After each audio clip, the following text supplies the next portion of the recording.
Fala galera, sejam bem-vindos à nossa aula. Meu nome é professor Felipe Rossi. Nós estamos fazendo essa aula de reposição em razão desse momento que nós estamos vivendo, né? São medidas de segurança por causa do coronavírus e é super válido que a gente não pare de estudar, é por isso que eu vou estar sempre gravando aqui para vocês. Bem, na aula de hoje nós vamos falar de teoria geral do processo e vamos dar sequência com o nosso conteúdo visto em sala. Aqui nós vamos falar sobre princípios. Professor, poxa, princípios, galera, princípio é fundamental, eu sempre digo. Quando você tem a percepção sobre o princípio, tu começa a ficar sem dúvidas, ou então pelo menos quando houver dúvidas, você vai poder utilizar aqueles princípios para achar uma lógica jurídica. Então é muito interessante que se aprenda princípios, é fundamental. Então volta e meia, quando tem algum conflito de normas, quando tem alguma dúvida que tu faz, tu vai para os princípios. E aí o princípio vai te ajudar bastante para resolver aquela demanda. Então o primeiro princípio que eu elenquei é o princípio do devido processo legal, artigo 5º, inciso 54, que vai falar assim: ninguém será privado da liberdade ou dos seus bens sem o devido processo legal.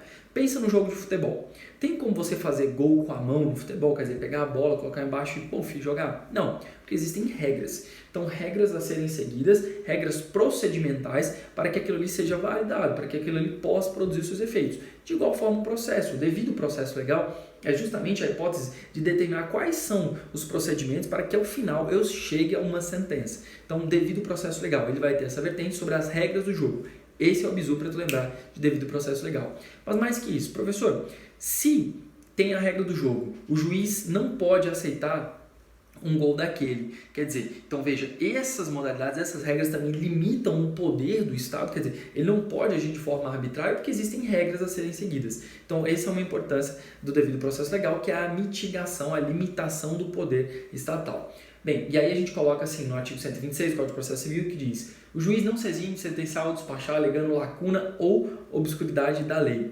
Bem, lá no artigo 226 do Código de Processo Civil é atrelado ao princípio do non liquer, quer dizer, o juiz ele não pode deixar de julgar alegando que a lei é omissa. Então nós temos lá na nossa lei de introdução às normas de direito brasileiro, a LINDB, no artigo 4, falando que o juiz, quando não tiver lei específica sobre aquela determinada temática, ele vai utilizar de costumes, princípios, para poder atingir então a satisfação da tutela jurisdicional, para dar uma resposta para aquele que entrou com uma ação, tá bom? Então nesse caso o juiz ele pode analisar dessa forma. Professor, mas se for no direito penal, ele pode inventar norma? Não, o artigo 1º do Código Penal vai dizer que não há crime sem lei anterior que o defina, princípio da própria anterioridade. Tranquilo? Então, no caso do processo civil, tudo bem, tem que dar uma resposta. No direito penal, eu não posso criar uma norma posterior para punir um fato anterior, pretérito, tá bom? Bem, e aí nós vamos prosseguir, e aí o próximo princípio que a gente vai trabalhar é o princípio do contraditório e ampla defesa. Contraditório e ampla defesa são a mesma coisa? Não, não são as mesmas coisas. Veja, contraditório nasce toda vez quando existe algum fato novo ou existe alguma alegação contra ti. Então, o contraditório é a possibilidade de se defender de algo. E a ampla defesa é de utilizar dos meios inerentes ao direito para se defender, ok? E aí, sobre o contraditório, eu queria que você puxasse uma setinha e colocasse sobre o contraditório postergado ou contraditório diferido, que são sinônimos. Contraditório postergado é aquele em que pese naquele momento haver uma alegação, eu não vou contraditá-lo naquele momento, mas no momento posterior. Como assim, professor? Quando a gente pede tutelas liminares, né? Então, quando a gente tem uma tutela de urgência, tem um pedido liminar. Então, aquilo ali vai fazer com que o pedido seja apreciado antes mesmo de ouvir a parte adversa, ou seja, a parte contrária. E aí, quando se ouve a parte contrária, é que vai dar a possibilidade de um efetivo contraditório. Então, veja, às vezes o juiz ele precisa decidir, sabe, a pessoa precisa de um tratamento, de um leito, então ele vai lá e concede inaudita altera par, sem ouvir a outra parte. E aí, então, depois, quando o réu ele tem ciência daquela decisão, ele é citado do processo, ele vai apresentar sua manifestação, ou seja, seu exercício ao contraditório. Enquanto a ampla defesa vai falar sobre o uso dos meios de defesa que são cabíveis em direito, tá bom? Lembrando que quando a gente vai falando de recursos, os recursos são taxativos, ou seja, eles são previstos em lei, não existe recurso abstrato, ele está previsto em lei, é assim que nascem os recursos. Tá bom? Bem, o princípio do juiz natural, que vai estar lá no artigo 5º, inciso 37, ele vai dizer o seguinte: não haverá juízo ou tribunal de exceção. Então, vamos primeiro desmembrar. O que seria juízo ou tribunal de exceção? Primeiro, não vai ter um tribunal que vai ser criado posteriormente só para julgar um fato antecedente. Isso daí, essa questão do tribunal de exceção, nós temos um caso emblemático, é o tribunal de Nuremberg, lá na Alemanha, que ele foi criado posterior à Segunda Guerra Mundial para julgar os fatos antecedentes à Segunda Guerra Mundial. Portanto, tribunal de exceção. Beleza? E quando a gente fala do juiz natural, é aquele que inicia o processo, aquele que tem poder para iniciar o processo e ele dá sequência àquela demanda. Então, a ideia da figura de um juiz natural daquela causa. Beleza? Outro princípio importante, no artigo 5º, inciso 56. Produção, utilização, proibição de provas ilícitas. Vai dizer, são inadmissíveis no processo as provas obtidas por meios ilícitos. Professor, mas eu vi que em processo penal... Calma, galera. Teoria geral do processo penal. Vamos lá. Posso utilizar uma prova ilícita no processo civil, professor? Não. Você não vai poder utilizar uma prova ilícita, porque aquilo ali vai macular todo o processo, o procedimento. Professor, e a prova ilícita, a prova alcançada por meios ilícitos, são a mesma coisa? Então vamos lá. Nos fins práticos, quando a gente pensa assim, teve uma tortura para que a pessoa confessasse. No processo civil, não, estava devendo mesmo, eu botei a arma na cabeça dele. Opa, você já vê ali uma modalidade de coação, ou então foi espancado para falar de fato ele devia. Veja, aquela prova ela nasce de uma forma ilícita e ela contamina todo o processo, porque é a teoria da árvore dos frutos envenenados, tudo aquilo que nascer, que ensejar daquele ato contaminado, ele também vai ser contaminado. No processo penal, o que se tem a discussão é aquela prova ilícita, não a prova forjada, aquela prova criada, mas uma prova que foi obtida, por exemplo, igual nessa esfera de tortura. Torturaram um preso para descobrir onde estava o corpo da menina, onde estava a menina, acharam o corpo. E aí depois de fazer esse procedimento, verificaram onde estava. Perceba que aqui, você está usando de um ato ilícito para justificar uma conduta. Então, o direito penal também vai falar que isso é vedado, que você não pode. E a discussão que você tem é, tudo bem, mas então torturou-se uma pessoa para descobrir onde estava o produto do crime que essa pessoa cometeu, para que você pudesse demonstrar a sua inocência. E aí, então, a doutrina acerca do direito penal possui uma modalidade de flexibilização, não da fabricação de uma prova, mas de quando ela foi obtida de uma maneira ilícita, errada, mas que ao final ela possa produzir o resultado da absolvição. Então, a gente tem ali uma modalidade de relativização nesse sentido. Processo penal, nesse caso, para benefício do acusado, para absolvê-lo, nunca para condená-lo, beleza? Então, tranquilo, isso daí eu sei que vocês não vão confundir mais. Tratamento igualitário entre as partes no processo. Então, o princípio da isonomia, o princípio da paridade de armas, é a modalidade de trazer com que as partes tenham ali naquele momento uma igualdade entre elas, inclusive até mais do que a igualdade, a equidade, quer dizer, tratar o igual na medida da igualdade, o desigual na medida da sua desigualdade. É por isso que nós temos inversão do ônus da prova. Professor, o que é isso? Quer dizer, eu posso conceder que uma parte, que quem acusa normalmente tem que produzir a prova, mas a depender da circunstância eu posso inverter e fazer com que aquele que é acusado, que ele produza a prova. Então, justamente para buscar uma paridade. O Código de Defesa do Consumidor traz isso muito claro quando a gente fala, por exemplo, da apresentação de alguns documentos, de uma relação consumerista. Então, apresentação de contrato, demonstração de um vício no produto. Bem, publicidade do processo. Os atos são públicos, né? Então a gente tem ali no artigo 37 o LIMP, né? Que é até inclusive o princípio da administração pública, legalidade, impessoalidade, moralidade, publicidade. Então os atos serão públicos. Professor, mas e os processos sigilosos? Entenda, a Constituição Federal ela também vai salvaguardar aquelas demandas que possuem ali uma importância, que existe ali uma necessidade de proteção em razão da intimidade. Então, caso que sobre família, divórcio, quando eu tenho ali a divulgação de um material que pode ser prejudicial à dignidade da pessoa que está passando por aquele processo. Então, por exemplo, erros médicos, quando tem ali um erro médico e você precisa utilizar uma foto para demonstrar, então você pode pedir o sigilo. Isso ofende o princípio da publicidade?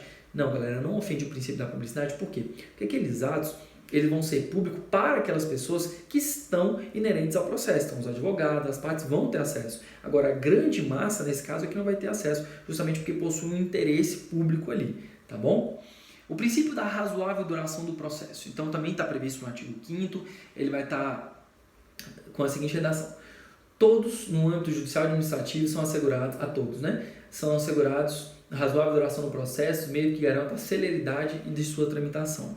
Professor, isso aqui vai falar então que o processo vai durar 1 ano, 2 anos, 3 anos? Não, não quer dizer isso. Mas de uma forma objetiva, quer dizer que o processo ele deve atingir a sua finalidade, ou seja, ele tem que de fato dar uma prestação jurisdicional num tempo hábil, célere, apto a produzir de fato seus efeitos jurídicos. Então, a gente tem ali Rui Barbosa, vou parafrasear, não é exatamente isso, mas ele diz o seguinte: a justiça amorosa nada mais é do que a injustiça institucionalizada. Né? Deu uma parafraseada para ficar mais simples de entender, mas a ideia é justamente essa, que de fato dê a devida prestação jurisdicional, que alcance o seu objetivo. E aí nós temos ainda o princípio da acesso à justiça, que nós falamos sobre as ondas renovatórias de Capelletti, a gente falou isso em sala, né, sobre a questão da garantia do acesso à justiça, mas não só no acesso à justiça por meio de uma defensoria pública, de uma gratuidade, mas que se tenha também uma consciência sobre os seus direitos. Então são as 3 ondas que nós falamos, das ondas renovatórias de acesso à justiça, e aí diz o seguinte: a lei não excluirá da apreciação do Poder Judiciário lesão ou ameaça a direito, no artigo 5º, inciso 35. Então veja, olha que interessante, é justamente a ideia de que levando aquela demanda ao judiciário, você possuindo aquela discussão, você levando o judiciário não pode se olvidar, não pode deixar de apreciá-la, tá bom? E aí por fim, uma que é muito importante, eu sempre recomendo essa leitura, inclusive para os advogados, que é motivação das decisões. Vai estar previsto no artigo 93, inciso 9º, e também no 489 do Código de Processo Civil. O que é isso? Quer dizer que o juiz ele não pode falar assim, é isso, pronto, acabou. Não, ele precisa fundamentar o porquê de estar decidindo. Então, ele não fica preso aos seus argumentos para te dar como procedente, mas o juiz ele deve dizer do porquê de não acolher os seus pedidos ou de não acolher as suas argumentações para julgar de maneira negativa. Então, essa questão da motivação das decisões judiciais. Então, lá no 489, gostaria de salientar ali no parágrafo 1º, vocês darem uma olhada nos incisos, e em especial no inciso 6º. Sabe jurisprudência? Aquilo que a gente fala bastante, de pegar e colocar o julgado e TTT. Galera, se você junta uma jurisprudência na sua petição inicial e explica a similitude, por que daquele caso incomendo ser parecido, existe uma proximidade com o seu, o juiz, para que se tenha uma decisão motivada, de fato, ele deve fazer o quê? Ele deve apreciar aquela jurisprudência e explicar do porquê de não seguir aquele entendimento. Então é muito importante. E aí fazer uma coisa que eu tinha prometido a vocês, o vídeo ainda está curto, que é a questão da leitura do código, para a gente poder fazer algumas anotações. E aí, então, vamos pegar os 10 primeiros artigos do CPC para a gente fazer a nossa decomposição, para a gente entender bem como fazer uma leitura otimizada do Código de Processo Civil. Então, vamos lá. O Código de Processo Civil será ordenado, disciplinado e interpretado conforme os valores e normas fundamentais estabelecidos na Constituição Federal. Princípio da legalidade. Quer dizer, o Código de Processo Civil ele se subordina à Constituição porque ela é a lei maior. Então, naquela pirâmide de Kelsen, a Constituição está no topo e aí, escalonando logo abaixo, nós vamos ter ali as normas infraconstitucionais e a lei federal, como é o Código de Processo Civil. Então, ele vai respeitar a Constituição Federal. O processo começa por iniciativa da parte e se desenvolve por impulso oficial, salvo exceções previstas em lei. Quer dizer que o processo civil ele precisa começar por meio de uma provocação. Então, para romper essa inércia, é justamente chamado princípio da inércia, a parte tem que provocar o judiciário, e aí provocando o judiciário, ele vai dar sequência nos seus atos. Então, o princípio da inércia, ou seja, você rompe aquele estado parado, e aí a partir daquele momento que ele tem essa ruptura, ele passa a caminhar por impulso oficial. A lei não excluirá da apreciação jurisdicional a ameaça ou lesão do direito, que é a mesma coisa do acesso à justiça que a gente falou.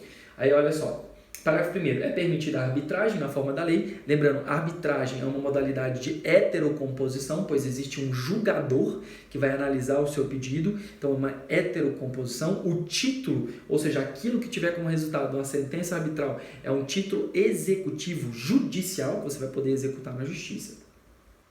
O Estado promoverá, sempre que possível, a solução consensual do conflito, uma característica do nosso CPC. A conciliação, a mediação e outros métodos de solução consensual de conflito deverão ser estimulados por juízes, advogados, defensores públicos, membros do MP, inclusive no curso do processo judicial. Também é uma natureza que o Código de Processo Civil como um todo leva, né, sobre a questão da modalidade de resolução de conflitos. Quarto, as partes têm o direito de obter em prazo razoável a solução integral do mérito, incluindo a atividade satisfativa, ou seja, o princípio da celeridade. Quinto, aquele que de qualquer forma participa do processo deve comportar-se de acordo com a boa-fé. Boa-fé no sentido de não omitir, de não fingir, de não falsear, uma lealdade processual, também chamado de princípio da lealdade processual ou princípio da boa-fé, é justamente que as partes devem agir de maneira correta. Percebam, elas não são amigas, mas elas devem agir com lealdade. Sexto, todos os sujeitos do processo devem cooperar entre si para que se obtenha em tempo razoável decisão de mérito justa e efetiva. Também uma derivação da ideia da lealdade, da boa-fé. Veja, a cooperação, eles não vão deixar de ser partes adversas, mas em que não sejam protelatórios, que não incorram numa morosidade, que não enrolem o processo, que ajam de forma leal. Então, o princípio da cooperação. Sétimo, é assegurada às partes a paridade de tratamento em relação ao exercício dos direitos e faculdades processuais, aos meios de defesa, ônus, deveres e aplicação de sanção processual competindo ao juiz zelar pelo efetivo contraditório. Então aqui basicamente a gente vai falar o quê? Da paridade de armas, da isonomia. Lembrando, paridade de armas é justamente possibilitar de que elas joguem de uma forma semelhante, ainda que tenham um descompasso ali numa circunstância financeira, econômica, social, mas que pelo menos o judiciário repare isso daí concedendo essa modalidade. Oitavo, ao aplicar o ordenamento de juízo, o juiz atenderá aos fins sociais, exigência do bem comum, resguardando e promovendo a dignidade da pessoa humana, observando a proporcionalidade, razoabilidade, legalidade, publicidade e eficiência. Basicamente, o respeito do artigo 37 da Constituição, o nosso LIMP, né, que é justamente ele atingir a finalidade do ato. Então aqui a gente tem como derivação a primazia do julgamento de mérito, que é justamente o juiz não ficar tão preso à formalidade, mas buscar que se resolva o mérito, ainda que se tenha alguma falha formal. Nono, não se proferirá decisão contra uma das partes sem que ela seja previamente ouvida. Então essa questão de ouvir a parte antes de julgar.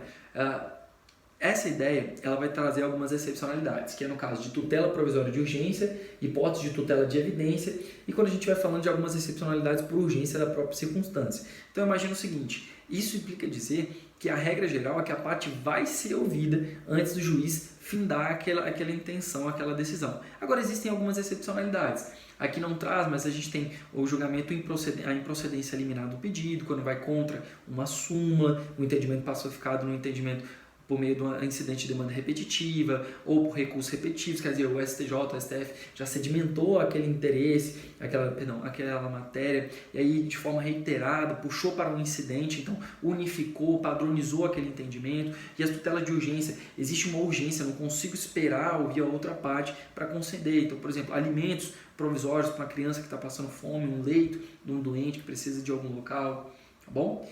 10º, o juiz não pode decidir em grau algum de jurisdição com base e fundamento a respeito da qual não se tenha dado às partes a oportunidade de se manifestar, ainda que se trate de matéria sobre a qual deva decidir de ofício.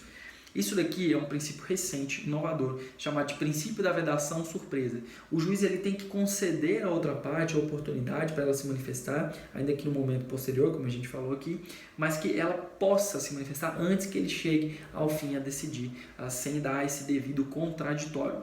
Professor, mas eu estava estudando aqui, aí tem um negócio de extinção da ação, e aí o juiz ele pode sentenciar já julgando ali a improcedência, sentenciando. Como é que funciona isso daí? Calma. Sempre acaba tendo muita confusão sobre isso. Quando a gente tem ali a ausência de algum elemento formal, e aí o juiz ele extingue aquela demanda sem resolução do mérito, ele concede à parte a oportunidade de se manifestar. E ainda que se pense sobre os requisitos formais, a parte que teve essa demanda julgada de forma improcedente, ela pode recorrer por meio de recurso de apelação e ele vai ter um efeito chamado de efeito regressivo. Quer dizer, o juiz ele pode voltar atrás em 5 dias se ele quiser, depois de apresentado o recurso. Tá bom? Bem, então, assim como eu tinha prometido, basicamente essa análise, como fazer uma leitura mais dinâmica dos artigos, como fazer as anotações, eu espero que vocês aproveitem e continuem estudando, a gente vai superar essa fase, vai dar tudo certo. Então, muito obrigado, até a próxima.